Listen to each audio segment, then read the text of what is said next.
गुरुर्ब्रह्मा गुरुर्विष्णु गुरुर्देवो महेश्वर गुरुर्साक्षात् परब्रह्म तस्मै श्रीगुरवे नमः।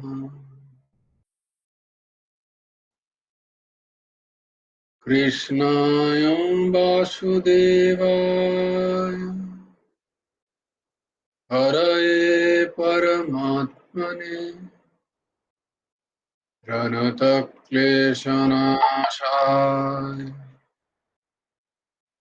गोविन्दाय नमो नमः। कृष्णाय वासुदेवाय देवकीनन्दनाय च नन्दगोपकुमाराय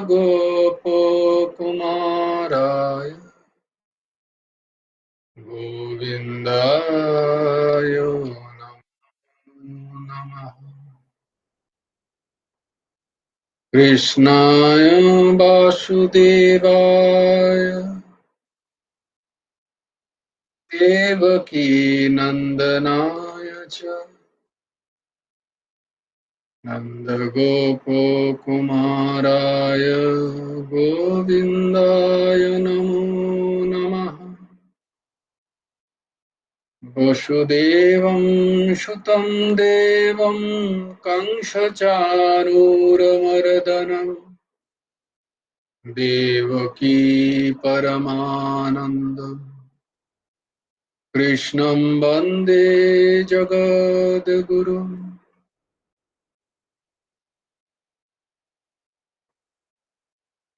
ॐ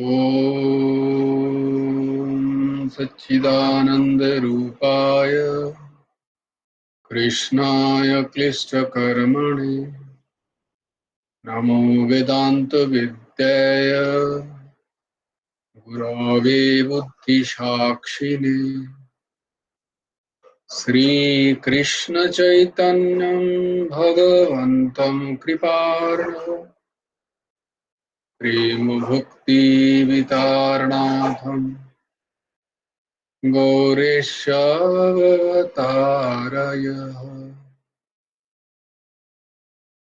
मूकं करोति वाचालं पङ्गुं लङ्घयते गिरिं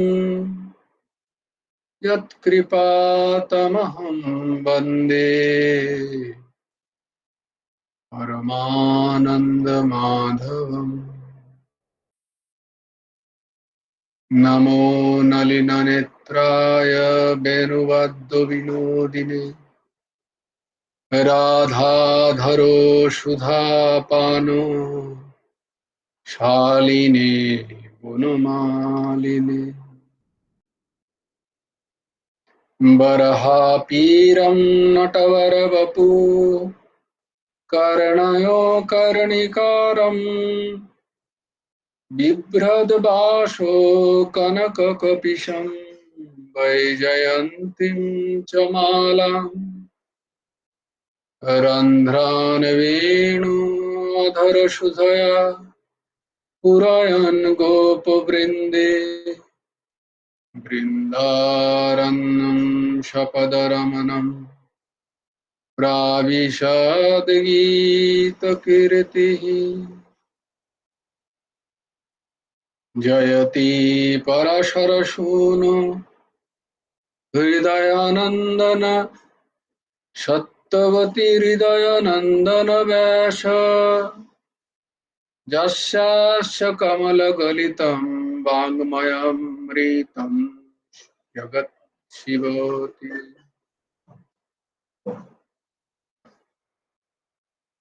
नारायण नमस्कृत्य नरं चैव नरोत्तमं देवीं सरस्वतीं चैव ततो जयो मुदीरये। वाञ्छाकल्पतरुभ्यश्च कृपा सिन्धुभ्यो एव च पतितानां पावनेभ्यो वैष्णवेभ्यो नमो नमः।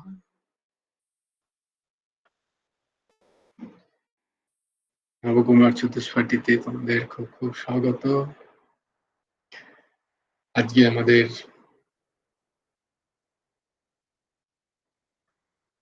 ভাগবত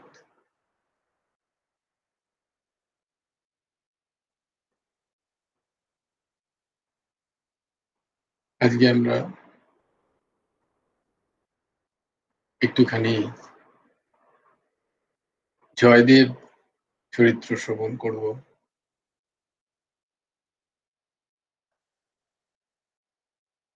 মহাকবি জয়দেব,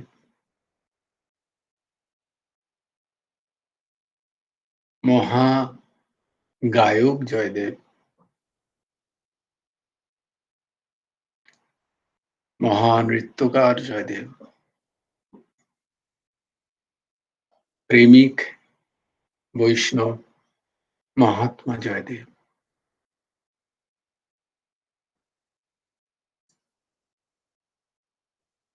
এই জয়দেব প্রভুকে বলা হয় তিনি সাক্ষাৎ জগন্নাথ মহাপ্রভুরই অবতার। আর জগন্নাথ মহাপ্রভুর হৃদয়ে স্থিত যে বৃন্দাবনের মূল রাধা কৃষ্ণ, যুগল জিউর একান্ত যে লীলা বিলাস, যে প্রেম বিলাস, নিভৃত নিকুঞ্জে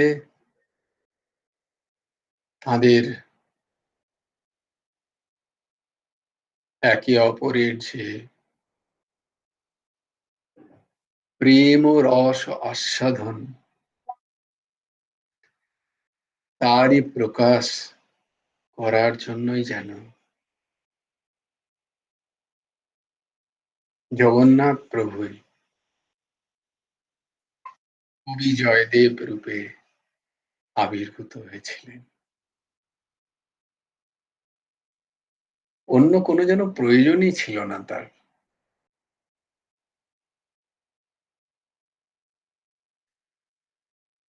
কবি জয়দেব সম্বন্ধে তার যে জন্মস্থান বা জন্ম তারিখ আদি আদি নিয়ে অনেক মতভেদ আছে।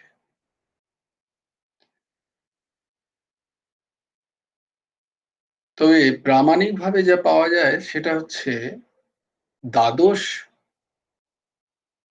শতাব্দী, দ্বাদশ শতক, সেই সময়কারই ওনার আবির্ভাব।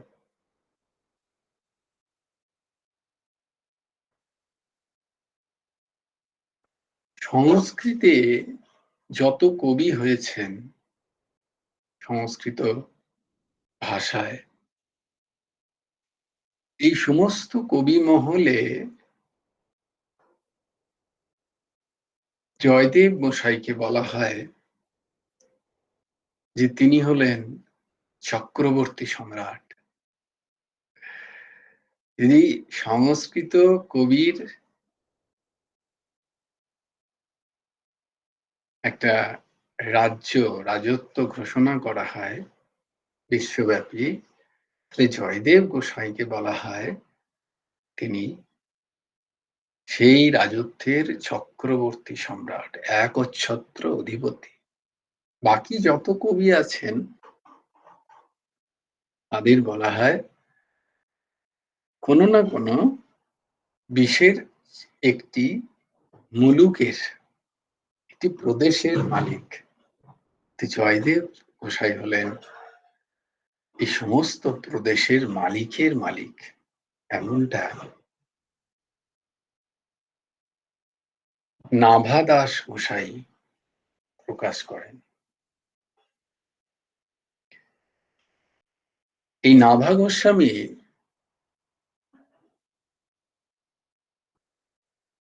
তার একটি অদ্ভুত রচনা আছে, ভক্তমাল গ্রন্থ।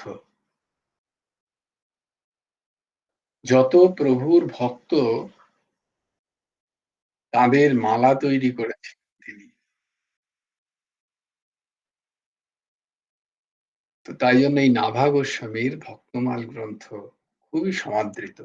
সেইখানে তিনি জয়দেব গোস্বামী সম্বন্ধে এইরকম উদ্ধৃতি করছেন। আর এই ভক্তমাল গ্রন্থে নাভা গোস্বামী লিখেছিলেন ছোট ছোট করে, ছপ্পয় ছন্দ বলা হয়। তারপরে নাভা গোস্বামী দেহ রেখেছিলেন।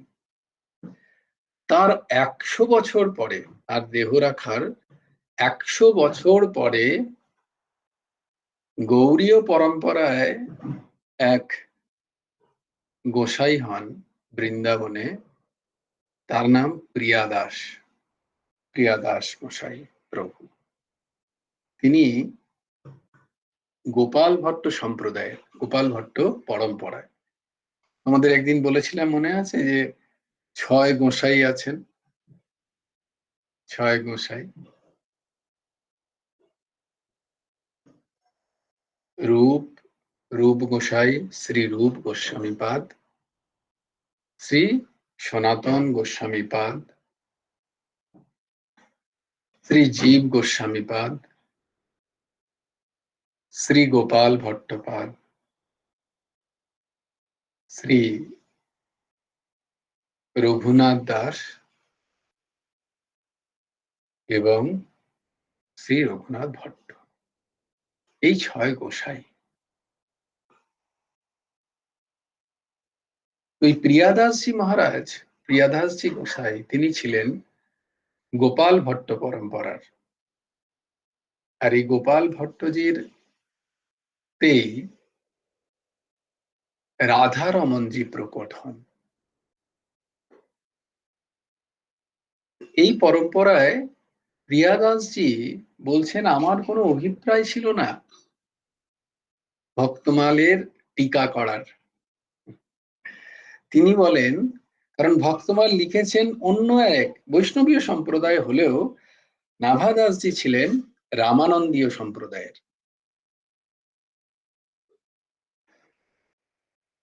প্রিয়াদাসজি তো গৌড়ীয় সম্প্রদায়।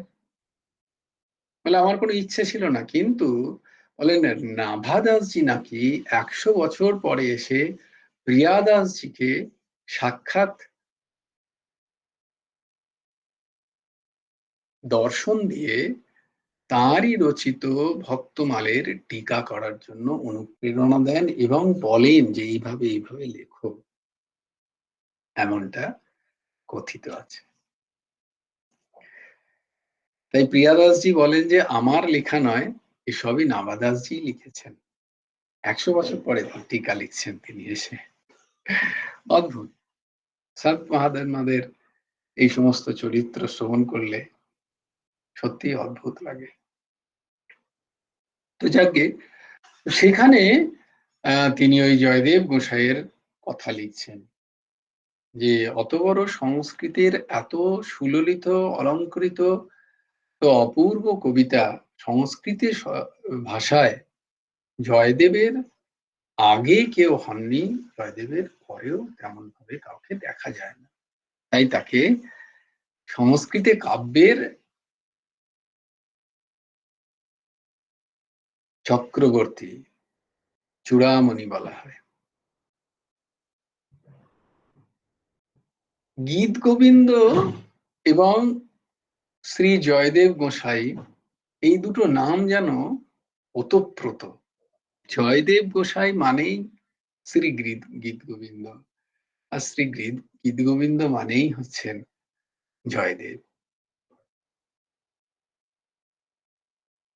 জগন্নাথ মহাপ্রভুর জানো কেন প্রভুর এই রকম রূপ? এটা অদ্ভুত রূপ না? জগন্নাথ প্রভুর একটা অদ্ভুত রূপ। তোমরা কি কেউ জানো কেন?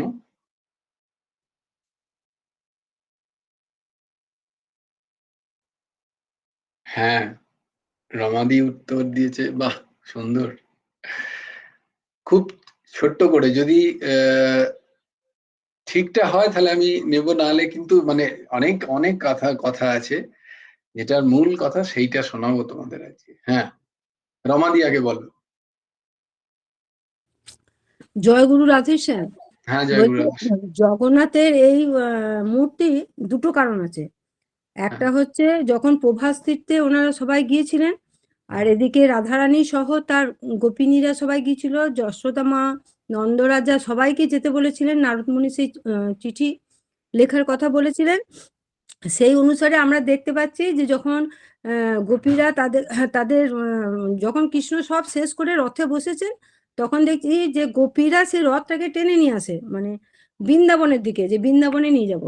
হ্যাঁ, তখন বলছে যে কৃষ্ণ এবং বলরাম দুজনে রথের উপর বসে আছেন, তাদেরও খুব হুম, ইচ্ছা যাবেন বলে। কিন্তু যখন ওই গোপীরা তাদের টেনে টেনে নিয়ে যাচ্ছেন রথটাকে, তখন বলছে যে সেই ইয়েটা দেখে ওই মুখটা খুব আশ্চর্য হয়ে গেছিলেন রাধারানীকে দেখে, সেই জন্য নাকি ওইটা ওই রকম মূর্তি। আচ্ছা আর একটা যেটা আর একটা যেটা আছে সেটা হচ্ছে রোহিণী যখন বৃন্দা ইয়েতে দ্বারকায় হুম, দ্বারকায় যখন ওই তার পাটরানীরা জিজ্ঞাসা করছেন রোহিণী দেবীকে, মানে বলরামের মাকে, হুম, যে এইরকম মূর্তি কেন, কি বৃন্দাবনে কি আছে, সে বৃন্দাবনের ঘটনা আমাদের কাছে বলুন। হ্যাঁ, হুম, রাধা কৃষ্ণর কেন আমরা এত কিন্তু আমরা এত যত্ন করি, তাও কেন উনি রাধার নামই বেশি নেন, এসব বলছেন। তখন রাধারানী রোহিণী বলল, আমি বলতে পারি, কিন্তু হুম, দ্বারে সুভদ্রাকে দাঁড়িয়ে থাকতে হবে হুম, রক্ষী হিসাবে, হুম, যাতে ও বলরাম বা কৃষ্ণ কেউ যেন না আসে, হুম, কারণ না ওরা যদি শুনে ফেলে তাহলে অন্যরকম হয়ে যাবে। এটা রোহিণী মা বললেন। এবার সবাই বসে আছে, সেখানে দ্রৌপদীও নাকি ছিলেন। তা বলছে যে কৃষ্ণ আর বলরাম আসছেন, আর ওই সুভদ্রা দরজায় দাঁড়িয়ে আছেন। এদিকে রোহিণী দেবী বলতে শুরু করেছেন, শুনতে শুনতে সবাই তন্ময় হয়ে গেছে, মুগ্ধ হয়ে যাচ্ছে। তখন বলছে দরজার কাছে চলে এসেছে কৃষ্ণ এবং বলরাম। আর তখন বলছে যে সেই যখনই চলে এসেছে তখনই তাদের ওই ওই কথাগুলো কানে গিয়ে বলছে মুখটা ওই রকম হয়ে যায়, মানে হুম, তারা নিজেদেরকে ঢুকিয়ে নেন ভেতরে, যেমন হুম, কচ্ছপ যেমন তার শরীরটাকে ঢুকিয়ে দেয়, সেরকম করে নাকি বলরাম, কৃষ্ণ এবং সুভদ্রাও, হুম, হ্যাঁ, ওই রকম করে দেহটাকে উম, ভেতরে টেনে নেন। বলছে হুম, তখন নাকি ওই রকম মূর্তি হয়। তারপরে সব বলে যে নারদ ভগবান আসেন, বলছে হুম, প্রভু এইটা কি রকম মূর্তি, হুম, বলছে হ্যাঁ আমি এই কলিযুগে এই রকম মূর্তিতেই পূজিত হব, হুম, এটাই আমি জানি। বাহ! বাহ! একদম খুব সুন্দর। হ্যাঁ, সুপর্ণাদি এবং শুক্লাদি তোমরা কিছু আলাদা কিছু জানো?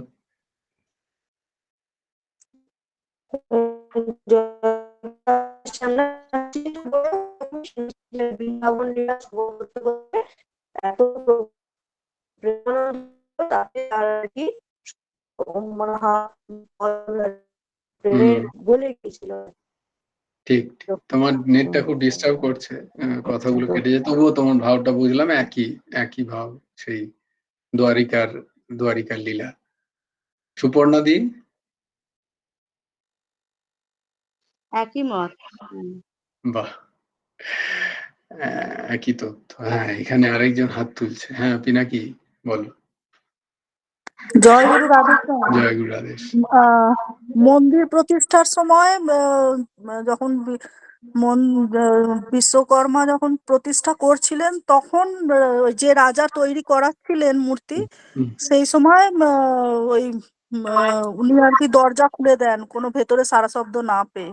হুম, এটাও পুরাণে কথিত আছে, এটাই জানি। তো হুম, সেই সময় তাই জন্য তখনও মূর্তি সম্পূর্ণ হয়নি। হুম, তো এসেছিলেন ছদ্মবেশে হুম, তৈরি করার জন্য মূর্তি। তো উনি বলেছিলেন যে আমি যতক্ষণ না দ্বার খুলবো ততক্ষণ যেন কেউ দ্বার মানে খোলে না। হুম, কিন্তু রাজা রানীমা সেই রাজ্যে যখন উনি প্রায় সতর্ক থাকতেন যে ভেতরে কি হচ্ছে না হচ্ছে, ওনার ভীষণ কৌতূহল। হুম, তো যখন দেখলেন যে একদিন সারা শব্দ পাচ্ছেন না, তখন উনি গিয়ে দরজা খোলার জন্য রাজাকে বলবেন আর কি, অনুনয় বিনয় করবেন যে যদি দরজাটা খোলেন, আমি কিন্তু ভেতর থেকে কোনো সাড়া পাচ্ছি না। সেই সময় রাজা গিয়ে দরজা খোলেন, রাজাও শোনেন, গিয়ে যে কোনো সাড়া শব্দ নেই, তখন রাজা গিয়ে যখন দরজা খোলেন তখন মানে ওই মূর্তি ওইটুকুই আছে, এইটাই জানি। আর এই দুটো ওই একই কথা। তো এরকম তো কথা আছে, একদম সমস্ত কথাই ঠিক। তো যে কথা যেটা বলার ভাবটা দেখি জগন্নাথ দেবকে দেখে বা জগন্নাথ দেবের এই কথা যদি এরপরে তোমরা যখনই দর্শন করবে শ্রী জগন্নাথ, সুভদ্রা মা, বলভদ্রজিউ, এই তিনটে মূর্তি যেটা দেখছো না, এটা হচ্ছে প্রেম বিগলিত মূর্তি। আমরা কেউ সেভাবে দর্শন করি? এরপর যখনই দর্শন করবে সবাই সেই রকম দর্শন করবে, প্রেম বিগলিত মূর্তি। প্রেমে তাদের আসল স্বরূপ গলে গেছিল। যেমনটি দিদি বললেন, দ্বারিকায় একবার, কারণ ভগবান যখন শয়ন করেন একান্তে বা কখনো কখনো তার মন খারাপ হয়ে যায়, তখন একান্তে তিনি কার কথা ভাবেন, বা শয়নে কখনো বেরিয়ে আসে রাধা রাধা। তো এরকম তার যে 16,108 পত্নী, তারা বলেন, প্রভু আমাদের কি কোনো সেবায় ত্রুটি আছে যে আপনি আর এক নারীর নাম নেন রাধা? একে বলে তিনি বৃন্দাবনে থাকেন। তো তারপরে আর কিছু সেই সম্বন্ধে প্রকাশ করেন না। তো এরকম অনেক জিজ্ঞেস করার পরেও যে তারা সবাই ভাবে যে আমাদের থেকেও কি খুব সুন্দরী, বা কিরকম সেই রাধারানী, কে সে, কেন প্রভু তার কথা ভাবতে গিয়ে এত উদাস হয়ে যান এবং গভীর নিদ্রায় সেই রাধার নাম তিনি উচ্চারণ করেন, এমনটি কেন? এরকম ভাবে বিভিন্ন জায়গায় জিজ্ঞেস করছেন, যখন কার কোথাও উত্তর পাচ্ছেন না, একদিন ওই বলভদ্রজিউর মাতা রোহিণী মাতাকে সবাই মিলে খুব অনুনয় বিনয় করতে বলে, আমি বলতে পারবো না, কারণ ওই ওই জায়গায় প্রবেশ আমারও নেই, বলে তবু আপনি যা জানেন তাই বলুন। তো সবাই খুব ধরেছে, তখন বলছে দেখো একে সুভদ্রা কিন্তু শুনতে পারবে না, এক তো সুভদ্রা শোনার সেই অধিকার নেই, আর হচ্ছে সুভদ্রাকে পাহারাও দিতে হবে। বলে ঠিক আছে, সুভদ্রা মা রাজি হলেন, কারণ সে তো ভগবানের ভগ্নী না, বোন, এই বলে দাদার ওইসব কথা শোনা যাবে না, দাদার প্রেমের কথা। বলে তুমি তাহলে পাহারা দাও, আর পাহারা এটাও দেবে যে যাতে কৃষ্ণ বলরামও না এসে পড়ে এখানে, এলে তাহলেও কিন্তু আমি বলতে পারবো। তো রোহিণী মা সেই যুগল কিশোরজিউর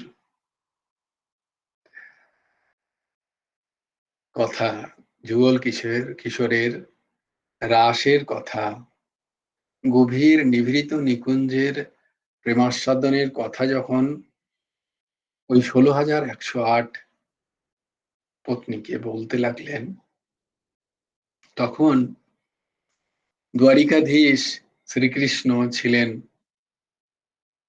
রাজ দরবারে। তার হঠাৎ ভিতরে একটা চঞ্চলতা, ভালো না লাগা, মন খারাপ হওয়া, এরকম একটা ভাব তৈরি হলো যে কোথাও যেন আমাকে কেউ ডাকছে, আমার ভালো লাগছে না শরীরটা। তো তিনি তখন বলদাওকে বললেন, বলদাও আজকে সবার কাজ এখানেই সমাপ্ত থাকুক, আমার শরীরটা না ভালো লাগছে না, আমি একটু বিশ্রাম নিতে চাই অন্দরপুরে গিয়ে। বলদাও দেখলেন শ্রীকৃষ্ণকে দেখে, তিনি তো শেষ না অবতার, তিনি গতবারে গতবারে মানে রাম শ্রীরাম জন্মে তিনি দাদার সেবা করেছেন, আর এই জন্মে তাই জন্য শ্রীকৃষ্ণ দাদার সেবা করছেন শেষ নাগে। তিনি শ্রীকৃষ্ণকে দেখেই বললেন যে এটা স্বাভাবিক নয়। ঠিক আছে ঠিক আছে, সবাই সেই দরবার ভেঙে দেওয়া হলো। শ্রীকৃষ্ণ দ্বারিকাধীশ এবং বলদাও দুজনেই অন্তঃপুরে আসতে লাগলেন। আর যত ভেতরে যাচ্ছেন শ্রীকৃষ্ণ যেন আরো চঞ্চল হয়ে যাচ্ছেন ভেতর থেকে, কেমন যেন একটা টান তার ভেতরে তিনি অনুভব করছেন।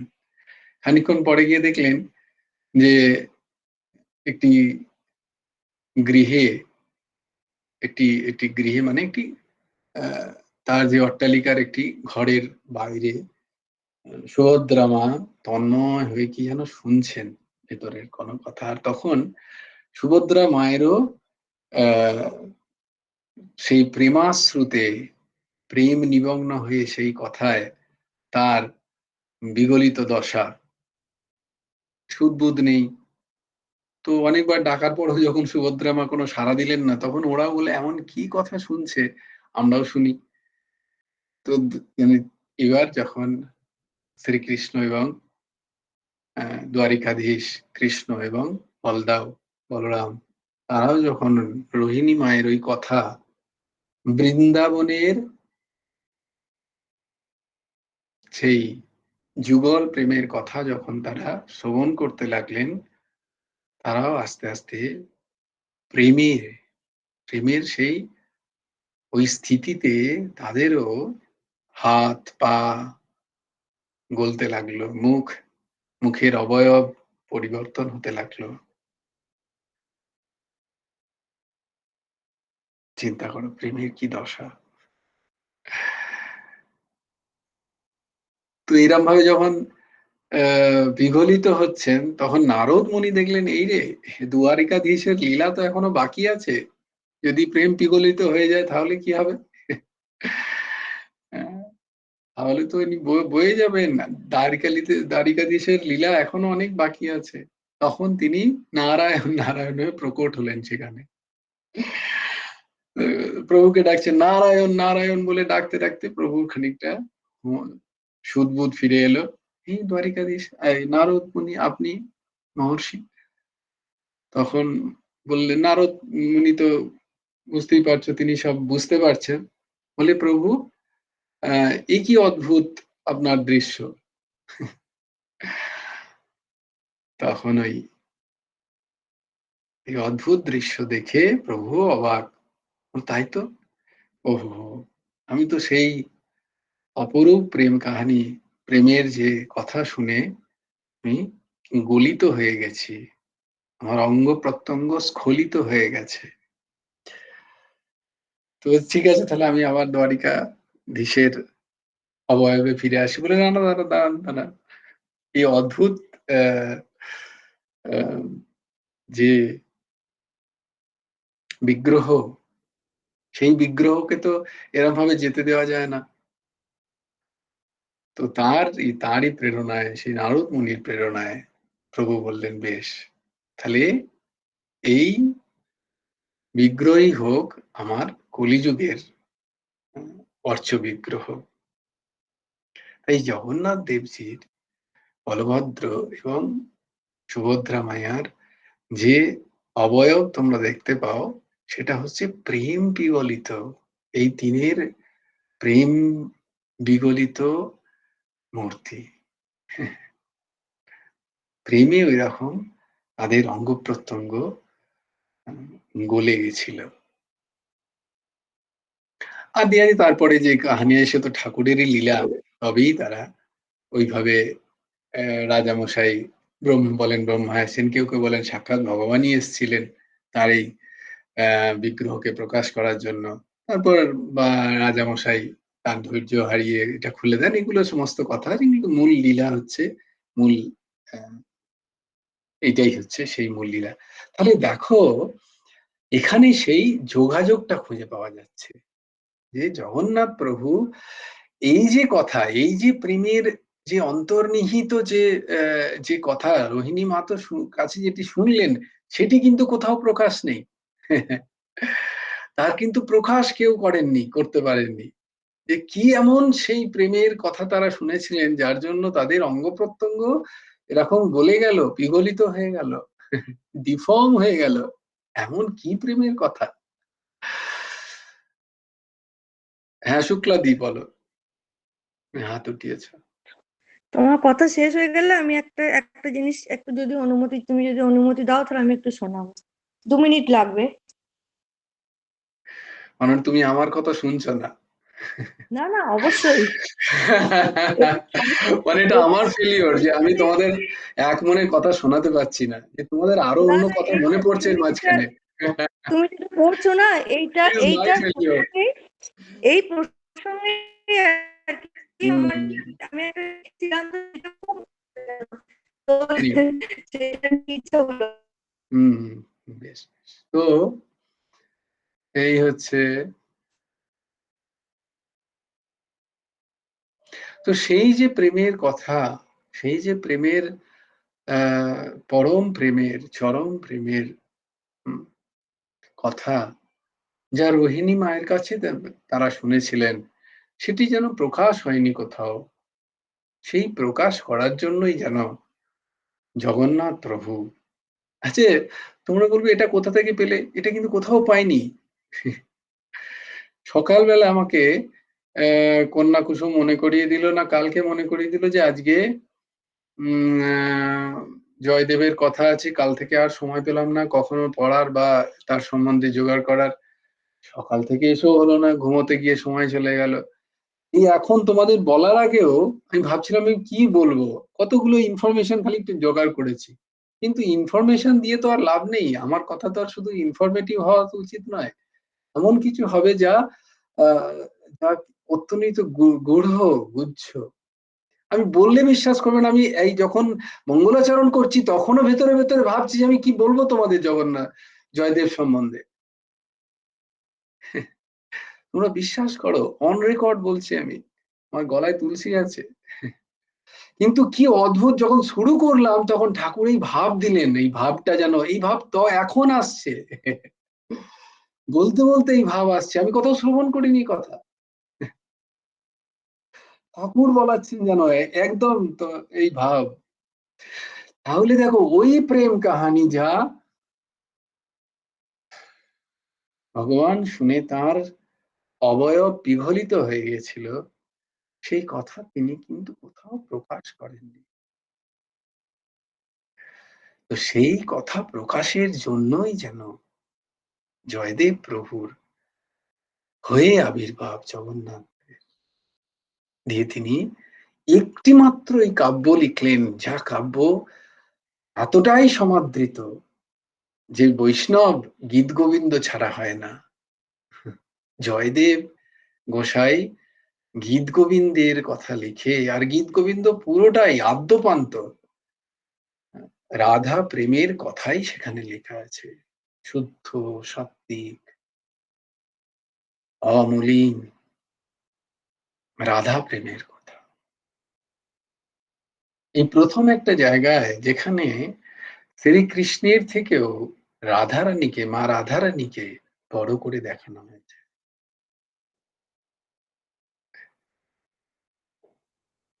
যেখানে মা রাধারানীর পদসেবা করার জন্য পরাৎপর পরব্রহ্ম সর্বকারণ কারণম প্রভু শ্রীকৃষ্ণ আকুলি বিকলি করছেন, এ কথা যেন জয়দেব প্রভু প্রথম বললেন। আচ্ছা বললেন কি? তাই জন্য বললেন যে জগন্নাথ মহাপ্রভুই সেই প্রেম পিঘলিত মূর্তি ভগবানের যে দশা, যে কাহানিতে, যে প্রেমের উৎকর্ষতায়, সেই কথা বলার জন্যই যেন জগন্নাথ প্রভু জয়দেব রূপে আবির্ভূত হলেন, আর এই গীত গোবিন্দকে তিনি রচনা করলেন। বলে গীত গোবিন্দ, নাভা গোসাই বলছেন যে গীত গোবিন্দ যদি শ্রবণ করো তোমরা, এবং সেই গীত গোবিন্দ আছে 12টা অধ্যায়ে 24টা পর্বে, আদি আদি সমস্ত ইনফরমেশন। কিন্তু গীত গোবিন্দের ছন্দ হচ্ছে অষ্টপদী, 8টি করে পদ। বলছি এই 8টি করে পদ যদি কেউ প্রত্যেকদিন পড়তে পারি আমরা, তাহলে আমাদের বুদ্ধি বিকশিত হবে, এমনটি লেখা আছে ছাপ্পাই ছন্দে। কেউ যদি 8টি করে পদ পড়ে কেউ, তাহলে তার বুদ্ধি খুব বিকশিত হবে। বলে কিরম বুদ্ধি বিকশিত হবে? কোনো ইন্টেলেক্টের কথা বলছেন নাকি এখানে? না, 8টি করে পদ বলে তোমার তীক্ষ্ণ বুদ্ধি হবে, এই কথা তিনি বলছেন না। বলছেন বুদ্ধি বিকশিত হবে মানে কি, তোমার ভঙ্গুর সংসারে যে বুদ্ধি লেগে আছে, সেই বুদ্ধি থেকে তোমার বুদ্ধি বিকাশ হবে, মানে উদ্গমন হবে, ঊর্ধ্বমুখী হবে। সেই অদ্ভুত প্রেমের রাজ্যে তোমার বুদ্ধি প্রবেশ করবে, বা তোমার বুদ্ধির ধারণ ক্ষমতা হবে সেই প্রেমকে বোঝার, অনুভব করার, ধারণ করার। এইটা বলা হচ্ছে সেই বুদ্ধির বিকাশের কথায়।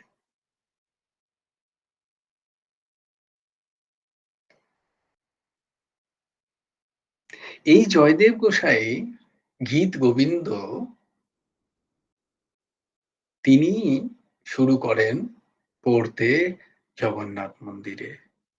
তার থাকাকালীনই তিনি জগন্নাথ দেবকে গীত গোবিন্দ শ্রবণ করাতেন। আর তার গানের গলা এবং তার গানের সঙ্গীতে তার এতটাই পাণ্ডিত্য ছিল, অনেকে আবার একটু আগিয়ে বলেন যে উড়িষ্যার যে সঙ্গীত চর্চা, সেই সঙ্গীত চর্চার পুরোধা বা তার পথিকৃৎ বলা হয় জয়দেব গোসাইকে। ওড়িশি সঙ্গীত চর্চা, ওড়িশি নৃত্য, তিনি এতই পণ্ডিত ছিলেন। আর তিনি একটি সেবা বলা হয় বড় সিঙ্গার, যেটা জগন্নাথ মহাপ্রভুর শয়নের আগে করানো হয়, প্রত্যেক দিন এখনো হয়। সেই শৃঙ্গারের আগে জয়দেব মহাপ্রভু তিনি গীত গোবিন্দ শ্রবণ করাতেন জগন্নাথ দেবজি।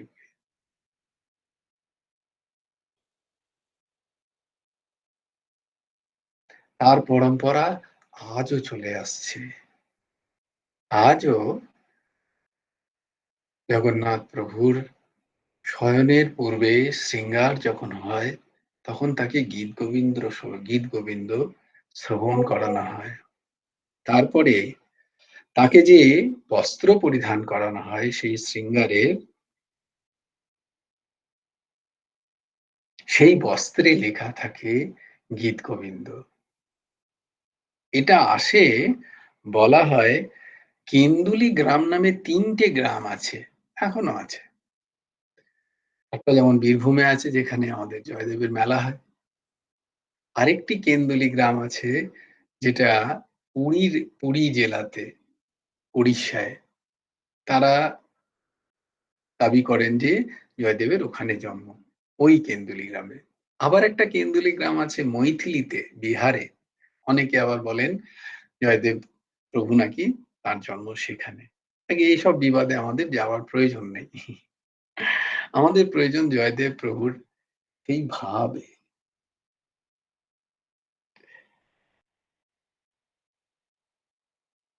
কূর্ম পতাকা নামে একটি জায়গায় জয়দেব প্রভু তার এই সমস্ত সংস্কৃত শিক্ষা, তার গীতি শিক্ষা, তার নৃত্য শিক্ষাকে তিনি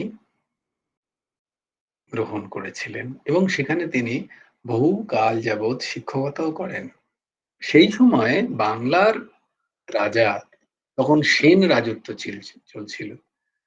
লক্ষণ সেনের দরবারে তিনি সভাকবি ছিলেন। তাই জন্য জয়দেব মহাপ্রভু বলা হয়, অনেকে বলেন তিনি উড়িষ্যার, কিন্তু ওই যে যেহেতু বাংলার, ওই যে বাংলা, বিহার, উড়িষ্যা নিয়ে তখন বঙ্গপ্রদেশ, তখন এবং সেন সম্প্রদায়, সেন রাজত্বে তিনি সভাকবি ছিলেন বলে, তাই জন্য তার প্রভাব তারপর থেকে শুরু হয় বাংলা প্রদেশে। কিন্তু তার আগে এবং এখনো 210টা প্রায় গীত গোবিন্দের পাণ্ডুলিপি পাওয়া যায় উড়িষ্যার সংগ্রহশালায়, উড়িষ্যার যে রাজ্য সংগ্রহশালা আছে সেখানে রাখা আছে। সেগুলো বিভিন্ন ভাবে লেখা, কোথাও বাঁশ পাতায়, কোথাও বট পাতায়, কোথাও বাঁশের তৈরি করা সুন্দর কাগজে এরকম পাণ্ডুলিপি পাওয়া যায়। এরকম ২১০ রকম পাণ্ডুলিপি আছে। সব ওই গীত গোবিন্দের পাণ্ডুলিপি। তা বেশিরভাগই কিন্তু ওড়িশার ওড়িয়াতে লেখা। তাই জন্য তারা ক্লেম করেন উড়িষ্যার, যেমন রসগোল্লা নিয়ে খুব ঝামেলা আছে উড়িষ্যা আর বাংলায়, তেমনি এই জয়দেবকে নিয়েও, জয়দেব কবিকে নিয়েও আছে। তারা বিভিন্ন রকম এর প্রমাণও দেখান, বিভিন্ন পুরাণাদি থেকে, বিভিন্ন শাস্ত্র থেকে।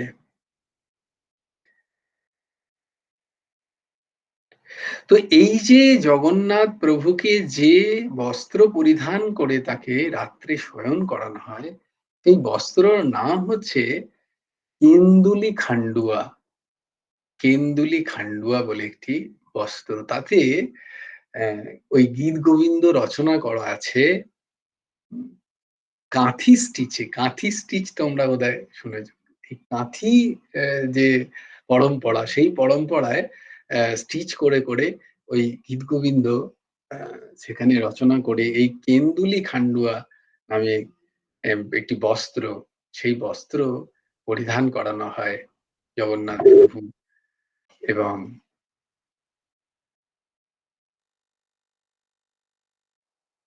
সুভদ্রা মা ও বলরামজিকে।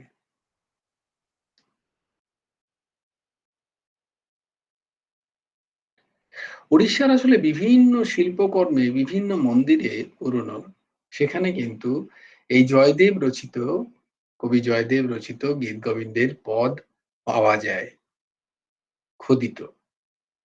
তাই জন্যে সেখান থেকেও তারা এইটা বলেন যে তিনি মূলত ওই যে পুরীর যে কেন্দুলি গ্রাম, সেই গ্রামেই তার জন্ম।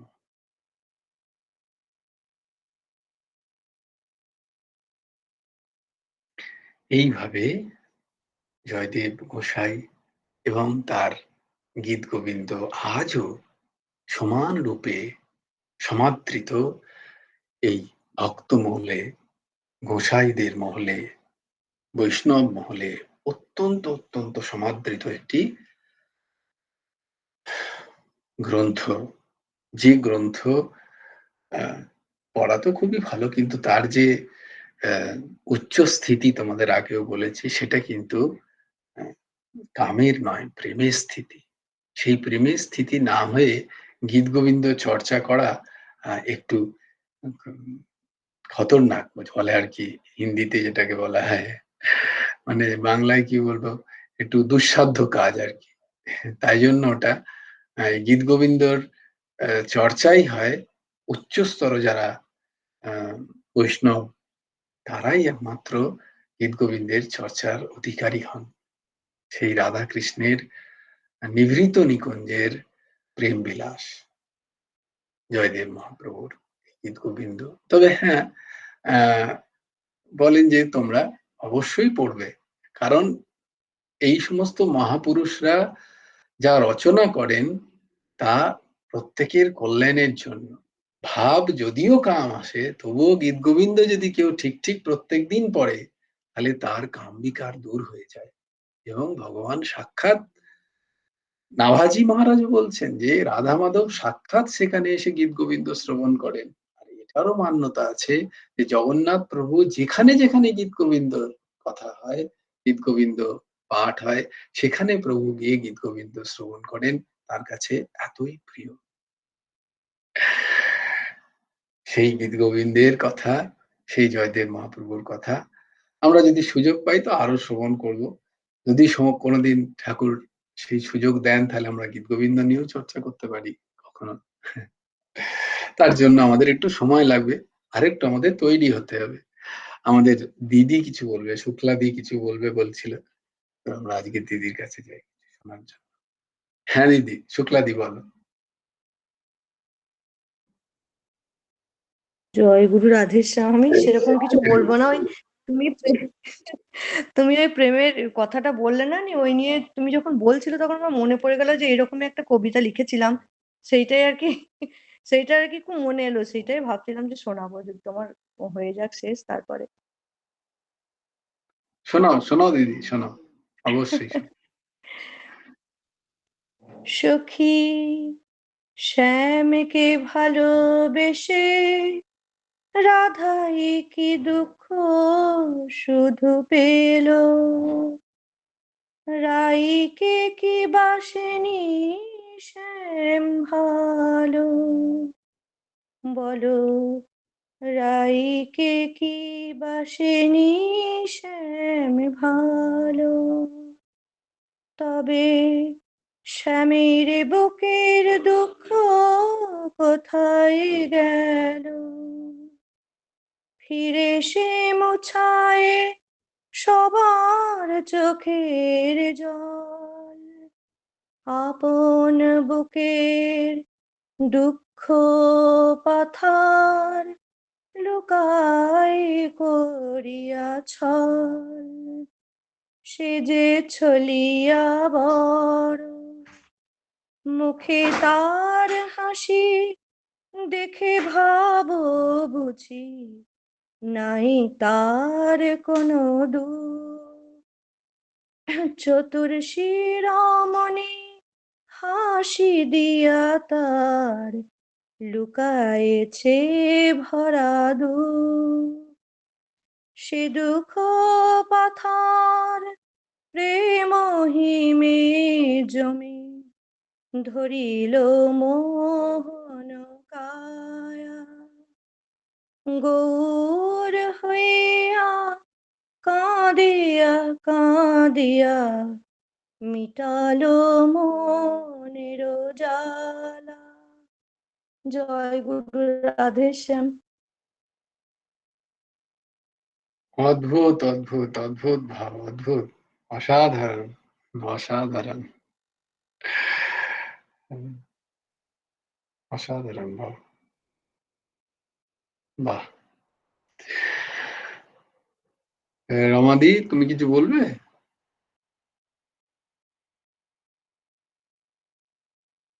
শ্যাম, হ্যাঁ বল। বলছি যে এই বিষয়ে আমার একটা গল্প মনে পড়লো, যেটা হচ্ছে যে একটা চাষার, তার স্বামী স্ত্রী আর তার একটি মেয়ে ছিল। সেই হুম মেয়েটি যখন ওদের বেগুনের ক্ষেত ছিল, হুম নিয়ে দেখা যাচ্ছে যে ওই বেগুনের ক্ষেতে ও যখন বেগুন ধরে থাকে তখন একটা ঝুড়ি নিয়ে গিয়ে বেগুন একদিকে তুলছে আর একদিকে পদাবলী জয়দেব পদাবলী যে গীত গোবিন্দ তার গানটা গাইছে। এবার জগন্নাথ এতই প্রিয় সেই গান, জগন্নাথ তখন ওর মেয়েটির কাছে গিয়ে উপস্থিত হন। তারপরে সে গান শুনতে শুনতে তার আমরা সব বেগুন যে ঝুড়িতে তোলা হয়ে গেল, সে তখন মাথায় ঝুড়িটি নিয়ে চলে যাচ্ছে। তখন ভগবান কি করলেন, পাঁচির, অনেকটা বড় পাঁচির ছিল, সেই পাঁচির পেরিয়ে আসতে গিয়ে ভগবানের ওড়নাটা, উত্তরীয়টা সেই পাঁচিরে লেগে যায় এবং ছিঁড়েও যায়। তারপরে চলে এসছেন। তারপর প্রধান পুরোহিত যখন ভোরবেলা উঠে তা আরতি এসব করবেন, তখন দেখছেন যে কি ব্যাপার, কালকে তো আমরা প্রভুকে সুন্দর ড্রেস পরিয়ে সব সাজিয়ে গুজিয়ে দিয়ে গিয়েছিলাম, তিনি তো এই রকম কি করলো, কেন হলো, এইরকম নিয়ে তারা দ্বন্দ্বে পড়লেন। তখন স্বপ্ন হলো প্রধান পুরোহিতকে যে হ্যাঁ, আমি ওখানে একটি চাষার মেয়ে আছে যাদের বেগুন ক্ষেত আছে, সেখানে তাদের পাঁচিরে গিয়ে দেখতে পাবে আমার উত্তরীয়টা ওখানেই আছে ছেঁড়া অবস্থায়। তা তখন ওরা আবার যায়, পুরোহিত এবং রাজা, তখন ইন্দ্রদ্যুম্ন রাজা ছিলেন, ওনাকেও বলা হয়। তখন উনি বলেন হ্যাঁ, তোমরা সবাই মিলে গিয়ে সেখানে দেখে যে হ্যাঁ, প্রাচীরের গায়ে সেই উত্তরীয়টা লেগেই আছে এবং কাটা ছিঁড়ে গেছে সেটা।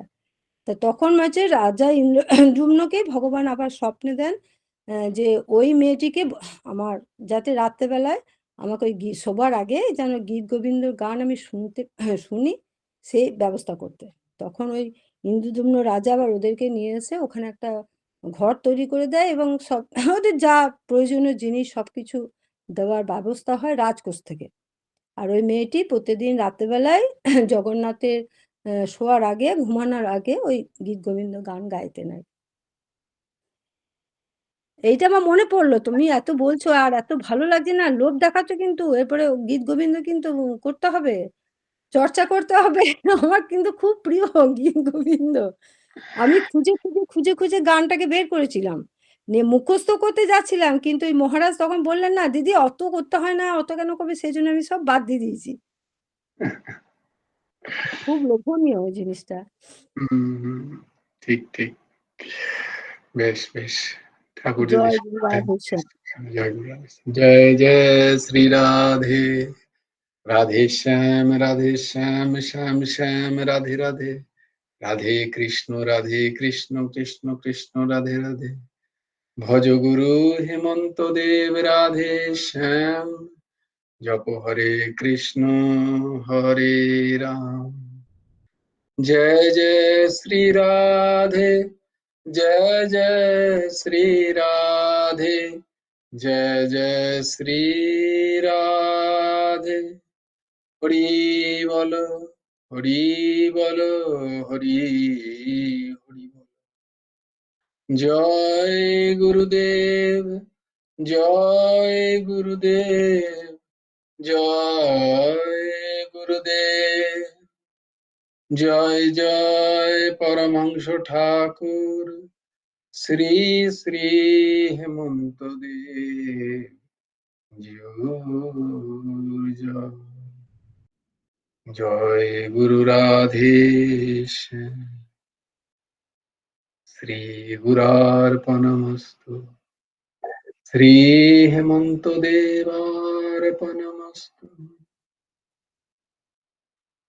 अहमेवाशमेवाग्रे नान्यद् यद् सद् सत्परम्, पश्चादहं यदेतच्च यो वशिष्येत सोऽस्म्यहम्।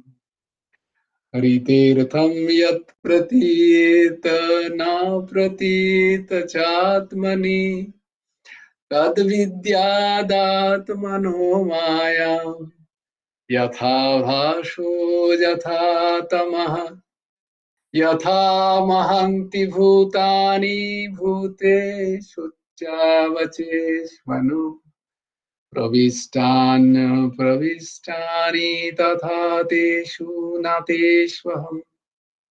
एतावदेव जिज्ञासं तत्त्वजिज्ञासुनात्मनः, अन्वयव्यतिरेकाभ्याम् यत्सत् सर्वत्र सर्वदा।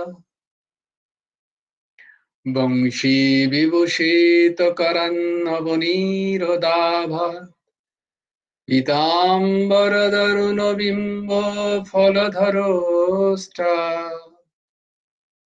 पूर्णेन्दुसुन्दर मुखादरविन्दनेत्रा, कृष्णात् परात् किमपि तत्त्वमहं न जाने। ध्येयं सदा परिभवग्नमभीष्टदोहम्, तीर्थास्पदं शिवविरिञ्चिनुतं शरण्यम्। वृत्त्यर्थाहं प्रणतपालो भवाब्धिपोतम्, वन्दे महापुरुषते चरणारविन्दम्। त्वक्ता सुदुत्वज सुरेप्सितराज्यलक्ष्मीं, धर्मिष्ठार्यवशसा जदगादरन्यम्। मायामृगं दयितयप्सितमन्वधावत्, वन्दे महापुरुषते चरणारविन्दम्। नमो ब्रह्मण्यदेवाय गोब्राह्मणहिताय च, जगद्धिताय कृष्णाय गोविन्दाय नमः।